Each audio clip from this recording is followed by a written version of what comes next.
today's episode of The Unwritten Rule. We've got more Mizzou football recruits. Couple transfer portal additions we're going to talk about on the Mizzou football front. Drinkwitz continuing to cook. We've got a new slogan for the defensive line we're going to talk about.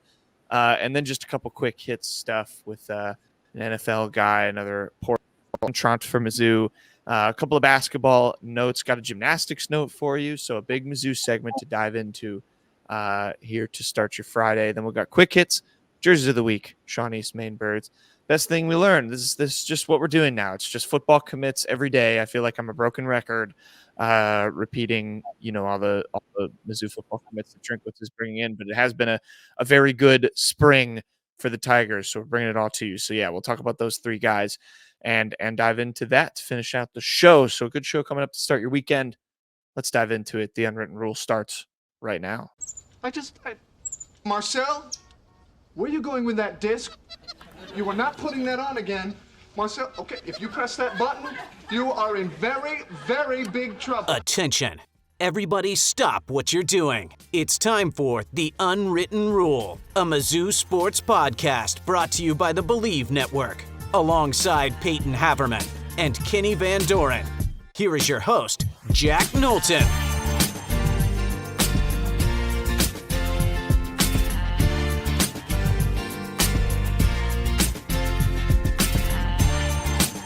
Welcome back to The Unwritten Rule. Today is Friday, May 3rd, and we once again are prevented from doing the famous talk about the lineups for basketball that I've been teasing, I feel like, for weeks now, because Eli Drinkwitz continues to add more names, Kenny and Peyton, to the Mizzou football roster for next season. We've got three guys to dive into, a couple of transfers. Technically, one of the transfers, feels more like a recruit because he's a 2024 guy. We'll get to him. We are going to start with an actual transfer, though, from Mizzou football. Eddie Kelly, he is joining the Tigers after a season with Georgia Tech. He had 37 tackles, a pair of pass deflections, I believe half a sack in his sophomore season with the Yellow Jackets. He spent his freshman year at USF South Florida with the Bulls. So his third school in 3 seasons, the modern transfer portal for you. But nonetheless, Eddie Kelly, Peyton and Kenny, what do we think of this addition from Georgia Tech? Not Georgetown. I don't think they have football. Coming in to add to the D-line here next season. Yeah, I mean, the numbers are kind of pedestrian when you look at them, but I mean, it can't hurt. I mean, they've kind of been prioritizing D-tackle pretty much every phase of the portal. Chris McClellan obviously was maybe their second biggest portal addition outside of Caden Green back in the winter window.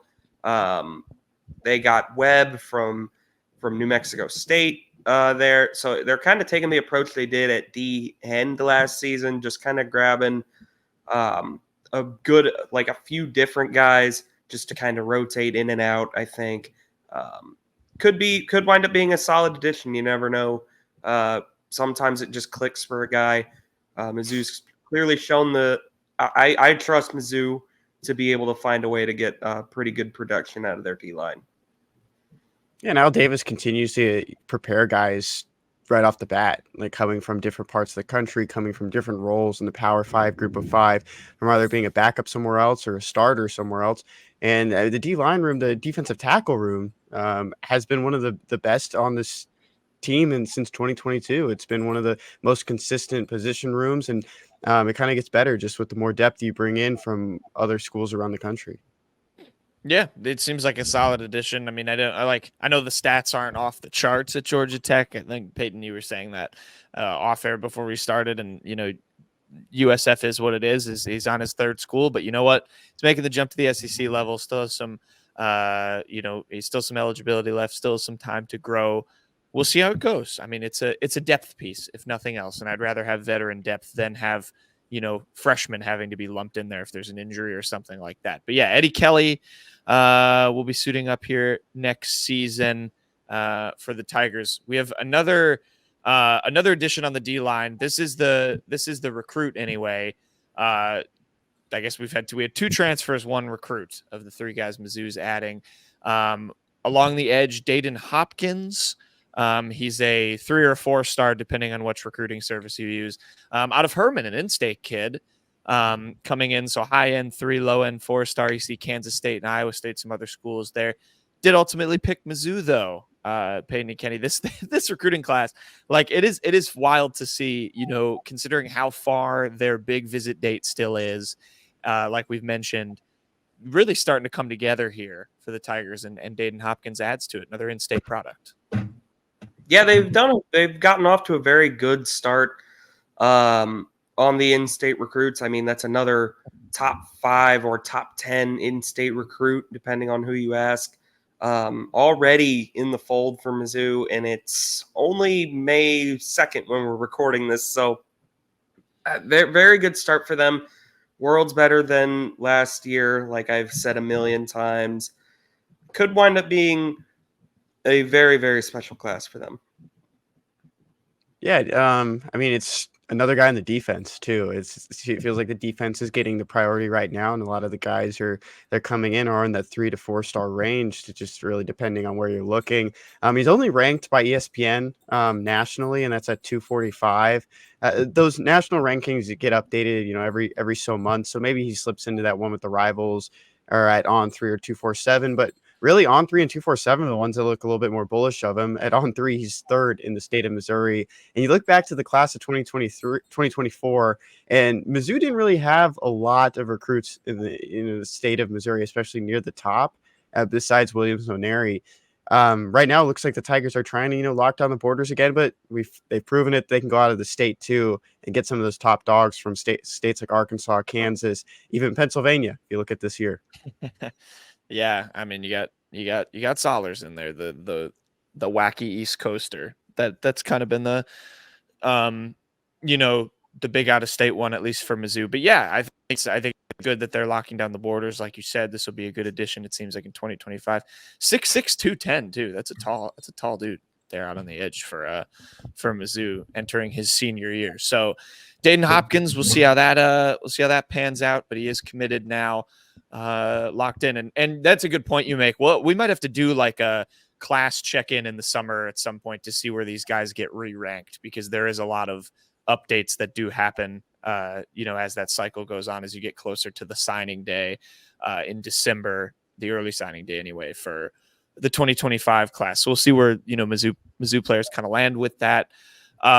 Third guy, as we keep rolling through, people in Mizzou keep picking up, technically another transfer this one. He is a member of the class of 2024, so he did not appear for Michigan, as you see on screen. This is Jeremiah Beasley, a linebacker. Again, a high-end kind of 3-star guy, 4-star by some, coming into his recruitment, picked Michigan, and then got out or after he signed his LOI, decided to enter the portal and is coming to Mizzou. So again, a little bit more evaluated like a recruit, but he was, wanted by Michigan, won the national championship. I think there's got to be some exciting upside here. What do we think of Mr. Beasley here coming in? Is going to be a Tiger instead of a Wolverine in 2024. Yeah, this is a pretty exciting one, I'd say. Obviously, I doubt this happens if Jim Harbaugh is still in the fold at Michigan. But hey, when a coach leaves, anyone's fair game at that point. Mizzou was very hard after Beasley last time. Obviously, it's hard to get a Michigan kid from Michigan, especially when they're winning national titles. Obviously, he committed before that, but I mean, they were expected to be a national title contender going into the year, and obviously that came to fruition. So good. It's a fortunate situation for Mizzou that he was able to, that he was even available, and they pounced on it. Yeah, it took less than a week into the transfer portal on April 25th, and he told our friends over at Power Mizzou that Mizzou was the first team that reached out to him. They were still in on him. They still wanted him, and this isn't something you see very often. The guy that signed his letter of intent in December is already in the transfer portal now. If you think about it, he probably wouldn't be in the transfer portal if he didn't enroll early at Michigan. There's like those kind of technical things. Maybe he just holds true to his commitment and his letter of intent, but he's in the portal. Pretty quick turnaround, gets to the Tigers, team that was really hard on him in the last cycle, and I mean, just pays out well for Mizzou. And the funny thing is, like, this would even better the class of 2024 for Mizzou, but this doesn't count Right. for them. It counts to the transfer portal ranking. Yeah, technically he still applies to Michigan's recruiting class when you count their numbers because you're exactly right. And yeah, I think, like it kind of goes to Peyton's point, like you said, and you said, Kenny, like it's the coaching change. That's probably why they're able to get this. But this feels like the very prototypical Eli Drinkwitz, like what he kind of made his money on early when he was recruiting, I feel like, where it was these bounce back kids. It's these kids you keep these relationships with. You don't burn any bridges when they go anywhere else, and you can get them on a bounce back in a situation like this where you get a really talented linebacker who is committed to a national champion. You get the fortunality of the coach leaving, and Drinkwitz is right there. And Beasley said, I had a good relationship with that guy. I'll come play for him. And you become the benefactors of it. So, I think that's something he became known for early. And we see it again now in Jeremiah Beasley. We have to bring up the Sac Ave thing too from Al Davis, because that was just funny. Or Brian Early, not Al Davis, sorry. I had the wrong coach. I thought that is pretty funny. That he has this obviously 3 defensive additions here in the last couple of days. Do we get a t-shirt? Do you get a t-shirt if this gets put on it? That's my question. I don't know that I get a t-shirt, but I do like when the position coaches have their own sort of flair when they recruit their position. Brian Early, I think we've talked about a few times now. He's kind of an energetic, kind of, I guess the word I'd use is kind of like eccentric, almost like Drinkwitz. I mean, he's just like kind of a fiery personality on Twitter. So does not shock me in the slightest that he's got his own slogan for his D-line group, his DN group. Yeah, it's better than death row, right? That's all. Yeah. I'm gonna take from this. I don't want death row defense. No remnants of it. Sorry. Yeah, no. Yeah, I mean, it does feel it feels like a little more, especially just it's like a plain font. Like if you're looking at it, we have it pulled up on the street sign. on YouTube. It is a street sign, which so I get that part of it. I don't know. It does feel kind of like a sort of cornball-y, but maybe I'm hating on it too much. It is fun that it gets a little bit of full disclosure. I think Al Pogue still uses death row defense, but it's cool when Al Pogue uses it. Yeah, not cool when he who must not be named does it. Staying on the football front a little bit, just 2 kind of quicker points. We did the whole NFL draft deep dive and recap after that happened last show, so go check that out if you haven't. But we did have you get the UDFAs, you get these camp invites, and Josh Landry, a guy who did not hear his name called, is getting invited to a camp with the Detroit Lions. I know, it doesn't necessarily mean a roster spot or whatever, but still pretty cool for Mr. Landry, Peyton and Kenny, to get a little camp invite here. Yeah, Josh Landry, I mean, he had a couple visits with teams, I recall, in the pre-draft process. So not totally stunned to see him get maybe a couple shots in some mini camps, stuff like that. The Lions love their Missouri Tigers, I suppose. So that's good to see. We haven't seen anything for guys like Jaden Jernigan or Chad Bailey maybe materialize yet. Hopefully something does come up for those guys, but cool to see Josh Landry get a shot. Yeah. He was always kind of like a model of consistency. He was in a pretty loaded room. We brought up earlier. And even when he broke his hand in the 2022 season, came back with a club on it and played well at the defensive tackle position, was always good depth. And I think it was probably for the better of his career. He did transfer from Baylor, even though he wasn't in a primary starting role with the Tigers. He was still with a lot of the guys that went pro or still have aspirations to go pro after a really good stretch for defensive linemen at Mizzou. And like Peyton said, I mean, the NFC North is just Mizzou Central right now. This offseason, this draft, everyone from Mizzou loves the NFC North. Yeah, it rocks. Get them on one division. Get them to play against each other twice a year. But yeah, congrats to Josh Landry. Hopefully he can make the most of that opportunity. Other quick note we had on the football front, another guy in the portal. Chance Luper, of course, wide receiver. Don't believe he's played since 2021, where he played the 4 games. Obviously, kind of a tough situation with him. Kenny, I know you are a little bit better briefed on it than I am with the stuff he kind of ran into. But of course, he's Curtis Luper's son entering the portal. Wish him the best of luck, I suppose. Yeah, he had blood clotting right before the home opener, the season opener in 2022. Was expected to be a starter for that team. He's one of the top receivers, primary receivers on the depth chart that year. Just medical issues just really delayed it. And I remember he was in the hospital for a little while, and Brady Cook, who was his roommate that season, would go and visit him, and just things didn't really materialize, and opportunities for him to get back on the field, he just wasn't cleared for it. I know that he did consider doing track and field for Mizzou. I don't think that ever happened, but he entered the portal. We saw, like, for the first time, I think it was back in January, early January, that there was a post from On3 that he entered the portal.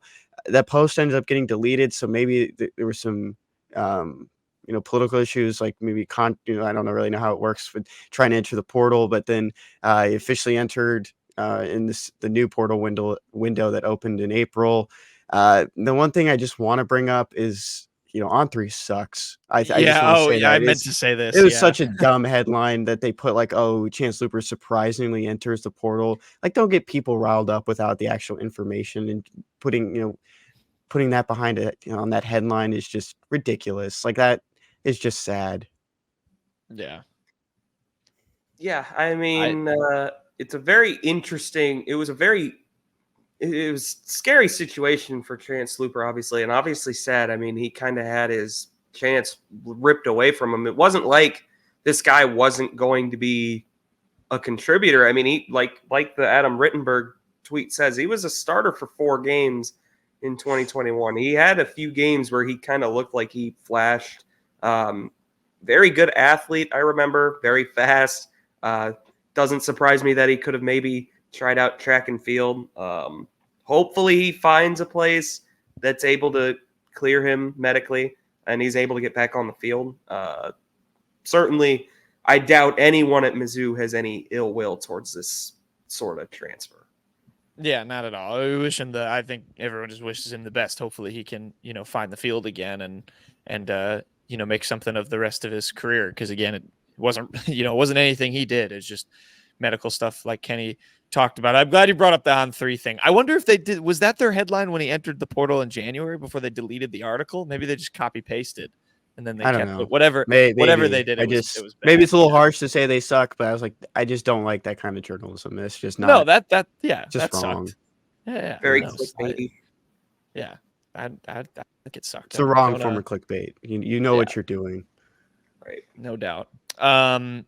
Yeah, so that's all the football front news. So 3 new additions. We're gonna have to talk some depth chart stuff this summer when everything slows down. We'll have all sorts of stuff to get to know all these newcomers and whatnot ahead of the season. But let's segue, talk some hoops to finish out the Mizzou segment. We have a gymnastics thing as well. Sean East.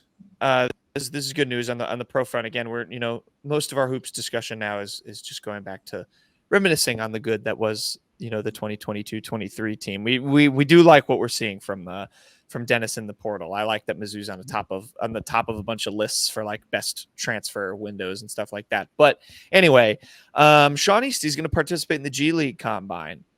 Starts up next week.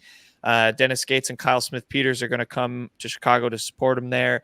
This is something that, of course, Kobe Brown went through last year with the actual NBA Combine, which happens after the G League Combine. But good for Sean East. He had the good Pitt invite in camp. He led the Pitt in high fives. That was huge. So hopefully a G League team here takes notice of him. Yeah, it'd be cool to see Sean East get a shot in the league. I mean, he was about the only, him and I guess Tamar Bates during a large stretch of the season were about the only offense Mizzou was getting for a while. I have fond things to say about Sean East at the end of the day. I don't really hold him accountable for what happened last season. So I wish him the best, truly. Yeah, this is actually, really good signs for Shawnee's to be a part of all these postseason tournaments, postseason camps, combines. Maybe a good opportunity there that he does get taken in the G League draft, signed by a team to a G League contract. And, from a team that didn't win a single game in SEC play, this is a good bright spot to see Shawnee's continuing kind of a trend for Dennis Gates to have another guy go pro. I like no cap, and he's the main bird. That's for you, Sean East. Yeah, I mean, hopefully, we'll have to see. I'll be in the weeds. I get very into. I mean, we knew this when we kind of started this show in podcast form last year. We were in the weeds with the NBA draft with Kobe. I look at a ton of mock drafts, so if Sean East's name pops up in any second round mocks or something, I'll But I think he should get a shot at least with a G League contract. But we'll see. Hopefully that goes well for him. Elsewhere on the basketball front, this is just like I mean, Dickey Nutt just rocks. This is comes from Eli Hoff. Dickey Nutt, of course, one of the Mizzou assistants, got diagnosed with cancer midway through the season, had to step away from the team. Apparently, he's been coming into work. This again comes from Eli. Kyle Smith-Peters, another assistant, says Coach Dickey Nutt has been coming into the office from 8 to noon every day as he undergoes cancer treatment. Says he stays until they kick him out. The team has wristbands that say it's never a bad day, which is one of Dickey Nutt's favorite phrases. Dickey Nutt rocks. This is just basketball guy move. And, I'm glad he's keeping his spirits up and stuff like that as he goes through this treatment. I hope he recovers and he's back on the sidelines. My boy! No, I'm kidding. I'm not going to do that again. I do that every time I talk about Dicky Nutt. But I have to get that as a sound on here. No, Dicky Nutt, I'm glad he seems to, that seems to be a pretty encouraging sign. He has the energy to do that every day. So, that's pretty cool. I hope Dicky Nutt gets better. Obviously not an official, full-time assistant anymore, but it's cool that they still have a role for him. Cool that he's embracing it. Glad he's seemingly doing as well as he could right now. There's some saying, and I'm gonna butcher because I'm really bad at remembering them, but it's like when a horse is injured, you never show it other horses racing. For Dicky Nutt, it's like he doesn't care. It's like even when he's at one of his lowest points with his own health and he's battling something for his life, he sticks to his roots, sticks to what he loves, and that's one of the coolest things about sports is even when you're not necessarily I guess when you're battling something, as serious as cancer, you still stick to what you love and to what you know. Yeah, definitely. Kenny, I'm not going to lie. What you said and the rest of that kind of got lost on me because I was trying to figure out that quote and look up what you meant. But I got it. I got it. I got it from Justin Verlander because they asked him why he wasn't with the team in 2021 when he was after he underwent Tommy John surgery, and he had some quote about you never show an injured horse other horses racing. Right. So he didn't want to watch baseball when he couldn't play. I see what you're. Yeah. In the top 2 horse sayings that I know. Yeah. The other being never look a gift Why the horse. long face? Oh, that's what? That's top 3. Because why the long face? It might have been an injured dog racing. That's a tough quote. What about the lead the horse to water? That was the first one that came to my mind. Okay, it's definitely top 4. You can lead a horse to water, but you can't make him drink. Because there's that one joke that we had on the show about how do you make a horse taller, and it stands on a ladder. I don't remember. Yeah, that doesn't make sense. It Yeah, that was no sense. It made a lot of sense. It didn't make an ounce of sense. I'm not getting back into this, but it didn't make an ounce of sense. It was that. Yeah, I didn't get that one. Yeah, a lot of good horse sayings. All right, we're gonna finish on the basketball front, which. You know what? On3 can make up all the shocking news that they want. This is truly the shocking news, guys. Another transfer in Mizzou men's basketball going out. He's leaving. Jackson Francois, of course, the son of the former Mizzou AD Desiree Reed Francois, is following his mom to Arizona. Guys, it's shocking news. He finally announced that he was committed to Arizona. I don't even know if we said he was in the portal when that news first broke. We might have, but. Yeah, he's going to Arizona. He's going to team up with Caleb Love, it seems. Wow, what a duo. It appears. We were thinking we were going to see that last year. That didn't happen. Fortunately or unfortunately, I don't think it would have really mattered. But all this means is that Mizzou needs a new leader on the bench. Yep. Jackson Francois, you will be. I don't want to say totally You'll be missed. Yeah, He'll be missed. He'll be missed. you'll The be aura missed. that was Jackson Francois will be missed. Like I feel like Danny Stevens, JV Brown, like they didn't give me anything off the bench last year. I need some. We need some aura back. Sorry, I just saw Jesus Carolero. My bad. That ruined my day. Yeah.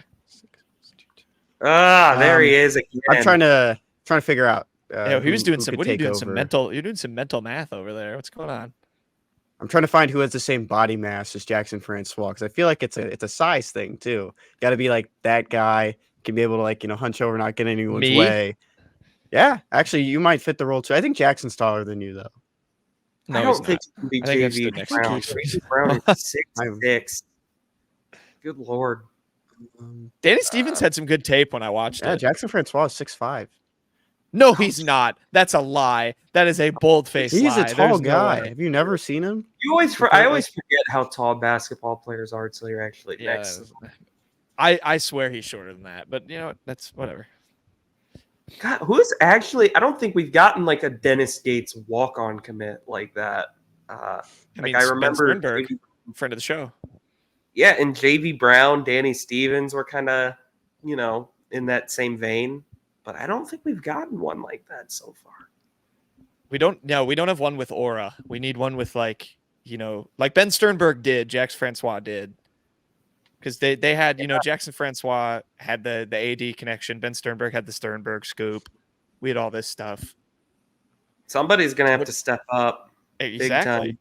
Yeah, that'll be a heavy watch for next season. Who becomes the king of the walk-ons? But yeah, Jackson Francois to Arizona, shock transfer. In that department. Cool edit.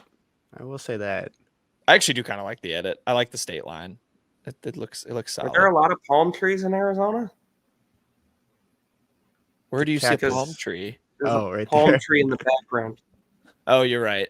Oh, yeah, Probably. yeah. There are, yeah, because it's like dry. I think that's where they kind of thrive. I don't know. I see palm trees at the beach. There's actually Not one one in my area. neighborhood. You can see it from my house. King not one area. But, I mean, they could be anywhere. Shocking. Okay, fair. I suppose All that's fair. They definitely can't be in like the north. There's no way they don't thrive up there. It's got to be temperate. Yeah, exactly. All right, last Mizzou point here. We got a gymnastics note. We're still talking sure. This is a Transfer Central show. Mizzou took a gymnast from Oklahoma, so we're gonna take Yeah! Take that, Sooners! Amy Boomer! Weir. She did not appear in any non-exhibition routines during her time with the Sooners, but was part of 2 national championship teams and appears, from what I was reading, to be a good addition on the beam for Mizzou. So, we're excited to see what she can offer. But more importantly, transfer from Oklahoma. Get owned, Sooner fans. Yeah, it may come back to bite us depending on how the Dominic Williams recruitment goes in the portal for football right now. We'll see. But Amy Weir, I mean, she's, like you said, 2-time national champ, joined in Shannon Welker's upstart program, been one of the more consistent programs at Mizzou for a while now. I'm not going to lie to you or the people. I know very little about gymnastics, but if people like it that are actual gymnast fans, then I'm on board. But what we do know in sports is that if you bring a winning culture anywhere, you can win. And that's what I think Amy Weir is going to bring to these Tigers, get them over that hump. I want to take one more thing before we go to quick hits here. I've been looking at this logo up here. If you're watching on the YouTube for College Gym News, this whole time I thought it was like a mockingbird. I thought that was like not a mockingbird, but some kind of bird. And it's actually just a woman doing, a pose up in the air for a routine. And this whole time, I thought it was like a bird. It kind of looks hard. I thought it was. I couldn't really tell what it was, and then I put it all together that it's just someone doing it is an gym interesting move. logo. Supposed to be a person diving or tumbling, whatever. whatever the sort. That's why I was confused. Like, why is it a bird? I don't know, man. Boomer. Hummingbird. That's the bird I was thinking of because they have the Okay. long I nose. can see how you got that. That's all right. The bill? No. They fly backwards. I don't What know do if they you call guys that? What do they call I don't that? know. They like Snout? No, it's not a snout on a bird. It I know they like what A spoon? like sweet. They eat sweet like nectar, I think it is. Yeah. Yeah. Yeah, but yeah. I You can don't have see hummingbird feeder. feeders. right. Yeah, that's exactly right. The British Backwards. Did you prefer guys to call them beehawk moths. Don't care what the British call them. They fly backwards, and it's It's a pretty snout. cool. Do you guys know that they fly backwards? I did know that. That's because I used to have 3 times. I used to have a hummingbird feeder. I know my hummingbirds. No, your mother Um, had a hummingbird feeder, and you would look out in the garden and see them. why can't I be like why can't You I be did the not one? own. Did you ever You did did you ever not fill it own- up, Jack? No, I have absolutely no Do you idea have what that any responsibility with it? Yeah, that was your mom's or your dad's. That was your parents' bird feeder. It was actually grandparents, but it's even worse. It's Well, even less. then Even you're less even of a more connection. removed. Yeah. All right. After that divulge segment, yeah, Amy Ware, championship culture. She's going to be a 3-time national champion next season. Go to Karen, our friend of the show at Rock M. She'll have all you need to know about her more technically than we can provide. But with that, we'll segue. Let's finish the show with quick hits.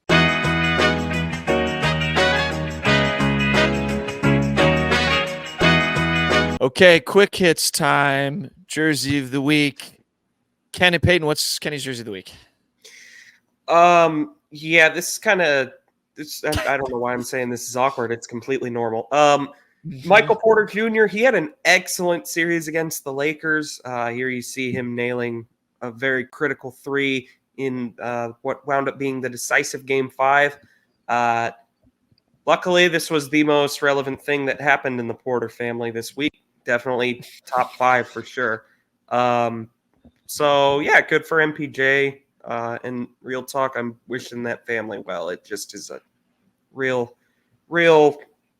I just can't imagine what they're all going through. Yeah, it's not. It's not great. Also, don't look up the podcast clips MPJ is that are surfacing. Yep. Moving on. Just don't look them up. Peyton, what's your jersey of the week? My jersey of the week is going to be actually your Brewers, Knowlton, because after a huge fight that occurred this past week, Ricky Weeks was managing the Brewers. Pat Murphy, their normal manager, was suspended for 2 games due to the fight that included Abner Uribe, Jose Siri. Abner Uribe got 6 games. You can see there Freddie Peralta got 5 games suspension, Jose Siri 3. Just a mess, but Ricky Weeks is managing, and that's cool. So it is cool. I like this. This has been a bit amongst our inner circle of friends for a while. Like, it's obviously the people know I'm not a very big baseball person. Peyton and Kenny are very big baseball people. The one baseball team I know a ton about was the 2011 Brewers that, of course, had Ricky Weeks on it. So it is kind of, it makes me feel old, but it is also cool. I wouldn't, if he became the permanent manager, that'd be kind of fun. If Kenny was here, he'd mention that Ricky Weeks was the first person to swing and miss in a home run derby. Again, I've said a million times, I don't know if that's true, Kenny, but it's his favorite maybe fact to say. So possible fact. Yeah, I mean, I loved Ricky Weeks, Corey Hart, Prince Fielder. That team was fun. It was supposed to be a World Series champion, but then they bottled it. Moving on. What's your jersey of the week? My jersey of the week goes to our favorite, our GOAT, Brett Norfleet of the Mizzou football team. He was out in the circle doing the first pitch for Mizzou softball. Looks like from the first picture that he did it, he just kind of tossed it. I think if you throw the first pitch at a softball game, you should be required to have to try the softball form, because every time I watch that, I'm unsure how to do it. It looks wild to me to try. And I think any non-softball player should have to try that if they do the first pitch, because I think it'd be very funny. Right. And of course, Brett Norfleet was going to be a member of the baseball team, but he eventually just settled on football because he had such a successful freshman year. So, but cool. He got to pitch again. He's a dog. I love Brett Norfleet. I'm so excited for more Brett Norfleet tight end 1 highlights. But yeah, everyone should have to try that softball pitch if you throw it at a softball, or if you throw the first pitch at a softball game. Next segment. I like no capping. He's the main bird. But it's also our shiny main bird of the week. Kenny, what's your shiny main bird of the week? It's Ian Wheeler, friend of the show. It was like the one segment in the last year I've missed, I swear. And of course, are we making that public now? Can we? Are we revealing why Peyton missed that segment? I slept right through it. I'm not gonna lie. I don't know why I slept right through it. I've never overslept a segment, and I, for whatever reason, slept right through the interview. I apologize profusely. Felt really bad. But Mr. Ian Wheeler here, he of course signed with the Chicago Bears, my favorite team. So it's cool that he is getting a shot. I don't even think it was if I'm remembering correctly, it wasn't a mini camp invite. It's a straight up UDFA deal. So he's going to get a chance. Flash as a kick returner, break into that running back room. Good luck to Ian Wheeler. I'm very upset I missed that segment even more now. Yeah, I mean, we'll have him back on, especially if he sticks on the Bears. And like, definitely, if you have not, y'all, like, go listen to that interview. It was not to continue to dunk on Peyton for missing it, but it was one of the better guests we've ever had, in my opinion. He is a fascinating guy, super, obviously talented football player. Told us about he wants to be like a doctor if it doesn't work out for him on the NFL. Obviously, we hope it does, but yeah, just a fantastic interview. I would encourage everyone to go listen to that. And yeah, I mean, does he have a shot, Peyton? What's the outlook of the Bears running back special teams unit? Who does he need to beat? I mean, he's got Khalil Herbert in front of him. He's got Roschon Johnson in front of him. I have to look again. I totally am forgetting some. Oh, DeAndre Swift, obviously. So, I mean, he probably won't fight to get carries, but he could break on as like a kick returner or something like that. I could definitely see him doing that. He was good at that. He has a lot of kicks at Howard. So, yeah, we'll see. Good luck to Ian. What's your main bird, Peyton?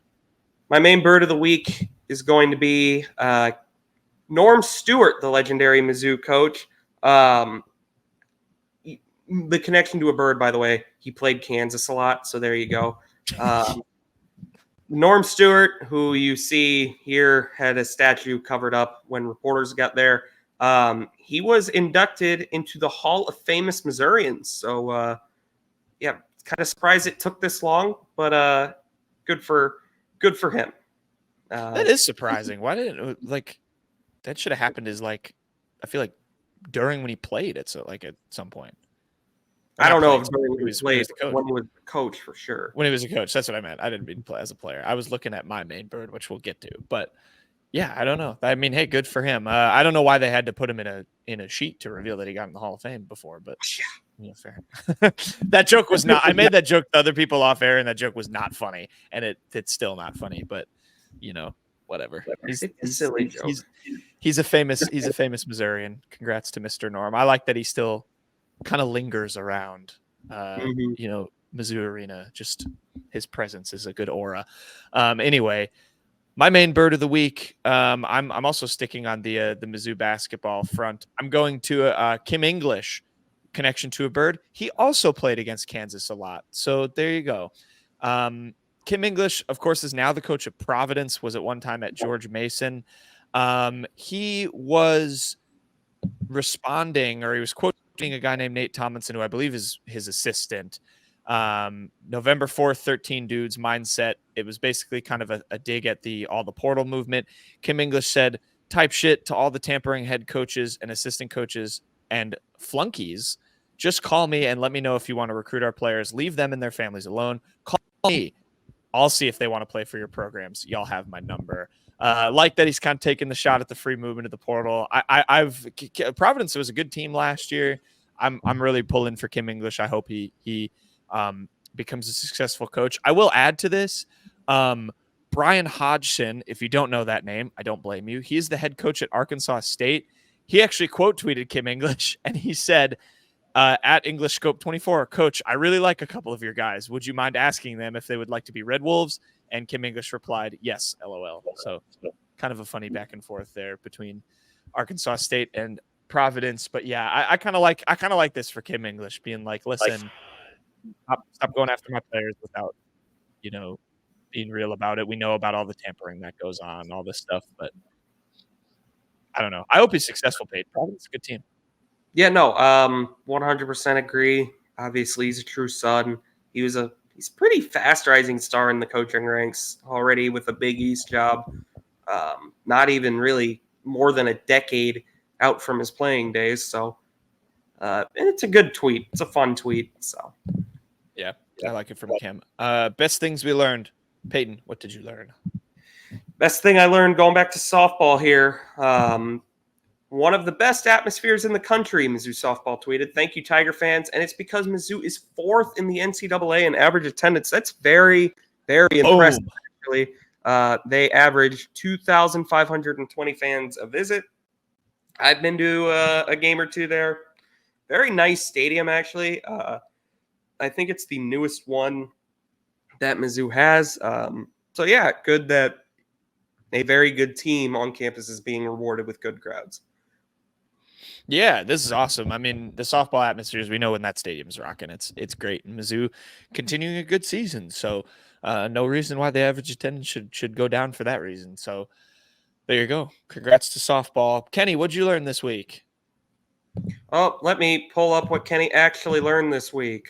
Oh, that's Ian Wheeler again. Hold on. No, Kenny's link is wrong. So I don't know what he learned. We don't know about Aiden Shaw. Is this a scholarship thing? I have no idea what it is because the link is not correct. I missed this too. Wait, let me look up Aiden Shaw on Twitter and see. Otherwise, it's all. He did a read about the Come Home tour.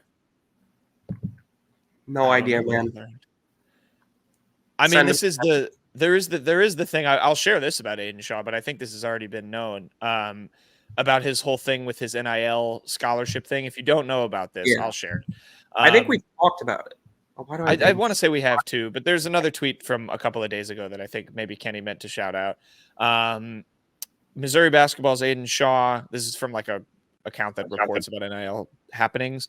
Missouri basketball's Aiden Shaw is using NIL deals to pay it forward literally. Instead of pocketing the cash he's earned, Shaw's giving out scholarships to graduating high school seniors as they prepare for their first years of college. All recipients have been Kansas City natives to this point. So I think that was kind of a thing people already knew, but if you didn't already know that, now you do. It is I think it's a very cool story that should probably get told at a higher scale. Him doing that is he's giving out scholarships.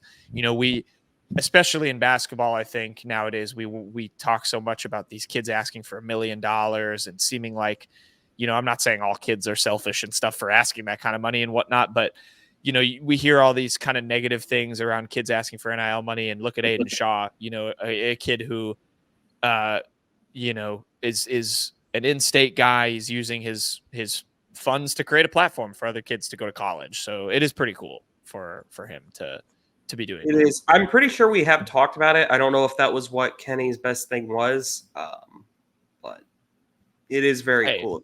Do something. I gotta salvage when salvageable. So right. Can he fix your links?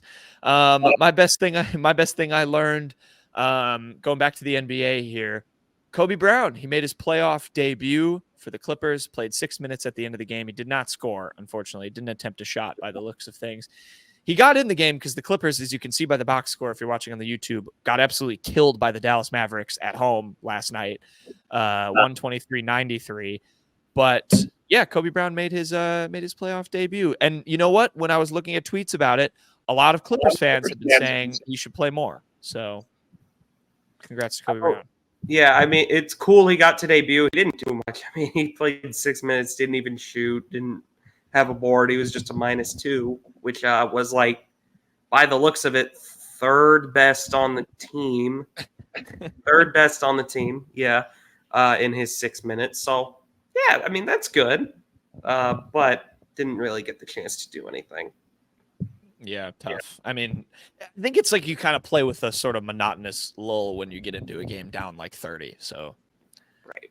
I think that is what it is. What have you made of the play? Have you watched a lot of playoffs, Peyton? NBA? I actually Hockey? have a fair amount. I've watched a little bit of both. The NBA playoffs have actually been better than I'm used to in the first round. So that's kind of nice. The Lakers series was actually a good amount of fun for a 5-game series. But yeah, I watch it whenever I see there's a close game or something like that. Yeah. I think it's been good. I mean, the series that were supposed to be bad were kind of the ones that were bad, like the Heat and the Celtics. I guess the Suns getting swept, that was kind of crazy. They have That was shocking. And Edwards, Kevin Durant can't beat Ant Edwards, but Reed Nico can. Indeed. So, there you go. Yeah, it's been fun. Hopefully we get more Kobe minutes before the Clippers maybe get dispatched by the Mavericks. That'll do it this week for the Unwritten Rule. Thanks, Kenny, for sticking it out the whole show. We appreciate him for that. I'm just kidding. This one comes from our favorite TV series, The Today Show. Jack Knowlton. What kind of fish? Oh, hold on. I got to pop a ad. What kind of fish knows how to do an appendectomy?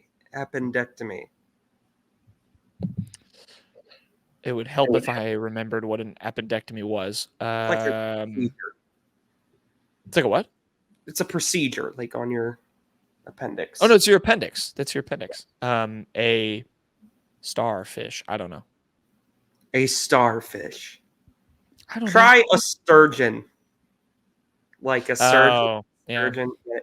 Yeah, very good. Yeah, in case you don't know, Kenny tries a lot harder to get these than I do. I'm not. Al Roker, I just let Al Roker cook. Fair enough. Just let him cook. All right, that'll do it for the Unwritten Rule this Friday. We'll be back Monday. Probably have some more signings, hopefully, for Mizzou football to dive into. Talk some hoops as well. Chores in the portal from Samford. Like that. If you don't know who that is, look it up. Would love for Dennis to get him. Anyway, that'll do it for another week. Hope everyone enjoyed. We'll see y'all on Monday.